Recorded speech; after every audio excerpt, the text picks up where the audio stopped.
But first, Facebook's parent company Meta has announced it will be sacking more than 11,000 employees. Mark Zuckerberg says that's about a 13% reduction of his workforce. The CEO says he hired more staff during the pandemic, but revenue has slowed down. In a statement, he said, quote, "I got this wrong and I take responsibility for that."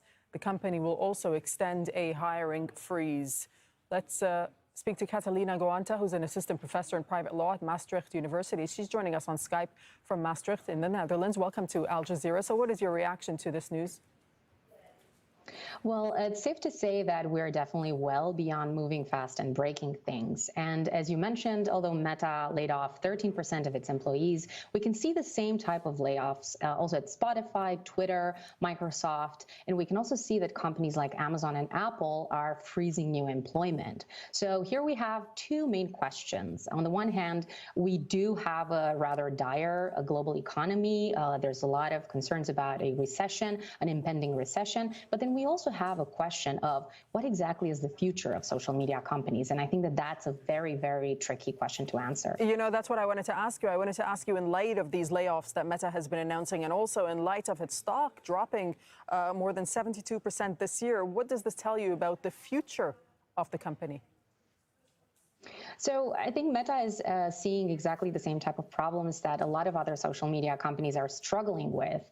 They have initially been based on this very ubiquitous business model of targeted advertising. However, regulators around the world are really waking up to the reality that targeted advertising is really not very good for consumers. So, for instance, in the European Union, the upcoming Digital Services Act specifically tackles targeted advertising. So regulatory pressure, I think, is very much affecting this initial business model. What social media companies are doing is they're moving to new monetization models. And we can see that TikTok also does ads. And in 2021, their ad revenue grew by 500%, but they also do live streaming as a new type of business model. And that grew around 900%. So that's where everyone is looking, a new monetization model. How much growth is there when it comes to content monetization? And so what you're saying is that you expect us to see more of that when it comes to the social media companies?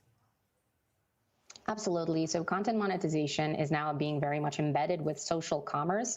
We see that YouTube is doing YouTube shopping. They're collaborating with Shopify. We see that you can actually buy things on Instagram with the checkout button in North America and in other jurisdictions. So this is the direction that a lot of social media companies are shaping. The problem here is that we need to see to what extent that is going to be converted into revenue for them, and also to what extent do users want to invest in paid services. And Twitter is giving us a very interesting example these days where Elon Musk has already said, let's do an $8 subscription, and he has seen a very, very big pushback.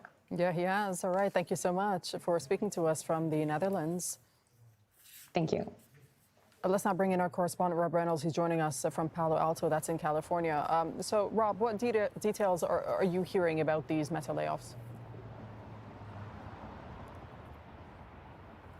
Well, Doreen, in a statement, the Meta Facebook boss, Mark Zuckerberg, called this a sad moment, but said it was necessary due to lower than expected revenue outlook and the need to operate the company's various platforms more efficiently.